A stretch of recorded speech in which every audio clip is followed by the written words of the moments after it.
सारा आकाश का 7 लेसन, जिसमें समर के पिताजी की डांट फटकार के 2 दिन के बाद ही घर का वातावरण बदल गया। समर को प्रभा ने भी यह बात बताई थी। उस दिन आते हुए समर को थोड़ी देर हो गई थी। घर में पाँव रखते ही बाबूजी का सामना हो गया। वे लकड़ियाँ लदवाए आ रहे थे, सब्जियां भी झोले में थी। समर को लगा कि अब उस दिन का गुस्सा पुनः निकालेंगे, परंतु उन्होंने गुस्सा नहीं किया, अपितु प्यार से बोले कि उसे जल्दी आकर खा पी कर जाना चाहिए। बहू भी उसके लिए भूखी बैठी रहती है, ठंडा खाना भी शरीर को नहीं लगता। एक लंबे समय के बाद समर ने बाबूजी के वात्सल्य का अनुभव किया। उनके इस अपनेपन के स्वर में वह घबरा गया था। प्रभा ने उसे बताया कि घर वालों का रवैया अब उन दोनों के लिए बड़ा उदार हो गया है। पहले जिन बातों पर कलह होती थी, अब उन्हें अनदेखा किया जा रहा है। अम्मा बात बात में कहती हैं कि समर सहारा देगा तो मुसीबतें कुछ कम हो जाएंगी। समर परेशान था। वह घर की अभी कोई मदद नहीं कर सकता था। उसकी कमाई में अभी उन दोनों का ही खर्चा निकल जाए तो बहुत है।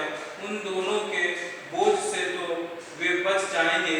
बीए भी करना है, न करने पर दिवाकर को बुरा लगेगा।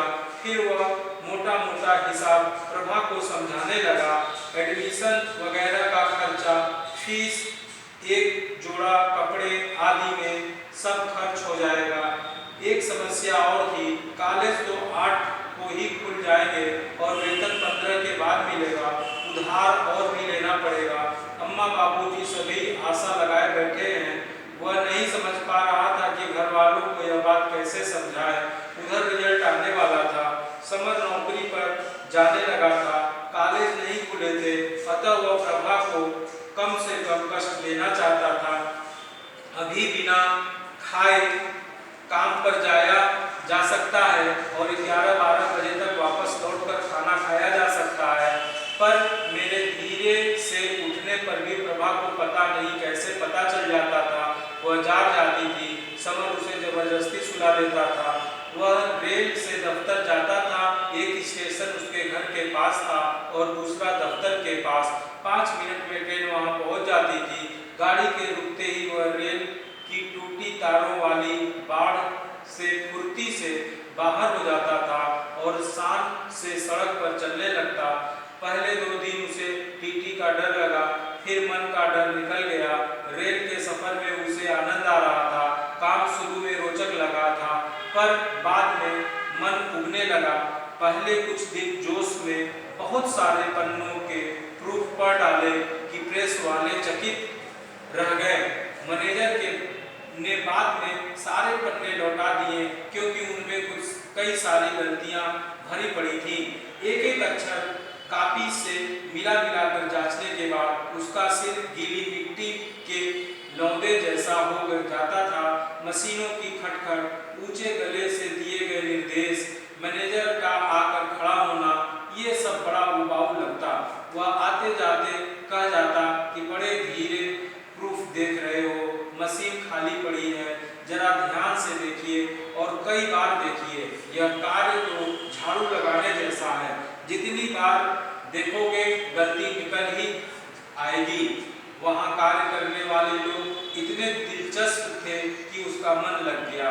वे काम करते करते इधर उधर की बातें सुनाया करते थे, जिनसे मन लगा रहता था।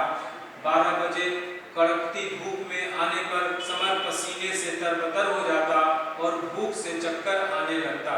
पहले 2 गिलास पानी पीता, फिर खाना खाकर ऊपर कमरे में मंगा कर खा लेता।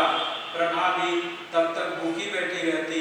वह खाना ऊपर ले जाती और दोनों मजाक तथा प्रेमपूर्ण लड़ाई में व्यस्त रहते। पहले ही दिन समर ने प्रभा से कहा था कि वह समय से खाना खा लिया करे, उसके लिए इतनी देर भूखी न बैठी रहा करे। प्रभा ने मुंह बनाकर कहा, यहाँ खाने के लिए किसी की राह नहीं देखते। उसने समर से कहा कि उसे घर के कामकाज से छुट्टी ही समय मिलती है। समर उसे अपने साथ खाना खिलाना चाहता था, पर प्रभा ने कहा, हाय, तुम मुझे जिंदा नहीं रहने दोगे, कोई देखे तो घर के बाहर ही निकाल दे, हूँ साथ साथ खाना खा रहे हैं। समर ने उसे डांट कर साथ खाना खिलाया और भविष्य के सपनों में खो गया। प्रभा भी कुछ ऐसी ही सोच रही थी और कमरे का दरवाजा बंद करके उसने शर्माते शर्माते समर के साथ खाने का सुख लिया। रिजल्ट आया, समर सेकंड डिवीजन में पास हो गया था, पर अमर फेल हो गया था। अमर एक ओर बैठा सुबक रहा था, पूरा घर दुखी था। अब एक साल उसे और पढ़ाना होगा। बाबूजी दोनों पर क्रोधित हुए। समर को प्रथम श्रेणी में उत्तीर्ण होना था, पर आई दीदी और अमर फेल हो गया। भाई साहब भी दुखी थे। प्रभा ने बताया कि वैसे तो भाभी अमर के फेल होने पर बड़ा दुख प्रकट कर रही थी तथा उन्हें सांत्वना दे रही थी, लेकिन भाई साहब से कह रही थी, अच्छा अंधेर है इस घर में, एक तो दिन रात फट्टे फेंक कर इन मुस्टंडों को पालो पढ़ाओ और इनको इतना तक ख्याल नहीं है कि अगले के भी तो दो बाल बच्चे हैं। घर वालों के विरोध के बाद भी समर ने दिवाकर के साथ कॉलेज में प्रवेश ले लिया। 3 दिन की मेहनत के बाद समर का एडमिशन हो पाया। वह भी पुराना विद्यार्थी होने के कारण अमर के दाखिले में बड़ी परेशानी हुई। अब प्रभा की असली मुसीबत आई। 11 बजे प्रेस से छूटने पर समर सीधा कॉलेज जाता और 3 बजे वापस लौटता। अभी एमटी मिलिट्री ट्रेनिंग शुरू नहीं हुई थी, वरना 4 साढ़े 4 बजे घर से निकलकर बड़ी मुश्किल से रात को 7:30 या 8 बजे तक ही घर पहुंचना संभव होगा। मिलिट्री ट्रेनिंग में न जाने पर 8 आने फाइन था। खाने की समस्या थी।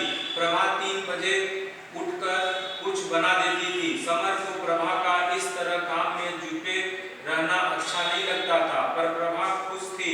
अब उसे ताजा खाना बना देती। वह कहती कि गरम गरम खाने से स्मार्ट रहोगे। उसने यह भी बताया कि अम्मा ने कहा है कि यदि खाना ले जाना है तो ढंग से 4 पराठे सेक कर रख दिया करूं। यदि कोई मित्र साथ खाने बैठ जाए या देखे तो सादी रोटी अच्छी नहीं लगती। समर समझ गया कि यह सब इसलिए हो रहा है क्योंकि 10-11 को तनख्वाह जो मिलने वाली है। उसने प्रभा से कहा कि क्या वह भाभी को इस महीने का हिसाब दे सकती है। उसके उत्तर में प्रभा ने कहा, अम्मा दांत किटकिटा कर कहेंगी, खसम की कमाई का हिसाब दे रही है। समर ने परेशान होकर कहा कि जी में आता है कि इस सब चक्कर को छोड़कर 60-70 रुपए की क्लर्की कर ली जाए और शांति से जिया जाए। पर प्रभा का कहना था कि बात पैसों की नहीं है, उनके सपनों की है। प्रभा ने समझाया कि यह छोटी सी मुसीबत है, दूर हो जाएगी, पर सपनों का सुख भी तो वे ही उठाएंगे। कोई समर का साथ दे या न दे, पर प्रभा तो उसके साथ ही है। प्रभा के इस कथन से समर को बल मिला और उसके धैर्य के विषय में विस्मय करते हुए उसने पूछा कि क्या इतनी मुसीबतें सहते हुए उसके मन में कभी पराजय की भावना नहीं आई। प्रभा ने कहा कि मुसीबतें सहते सहते उसका डर दूर हो गया और अपनी इस अध्यापिकाओं जैसी भाषा पर वह लजाकर नीचे देखने लगी। समर ने यह कहकर कि वह हारा नहीं है, दोनों हाथों से उसके दोनों कंधे पकड़कर प्रभा का सिर उठाया तथा दोनों रोमांचित हो गए।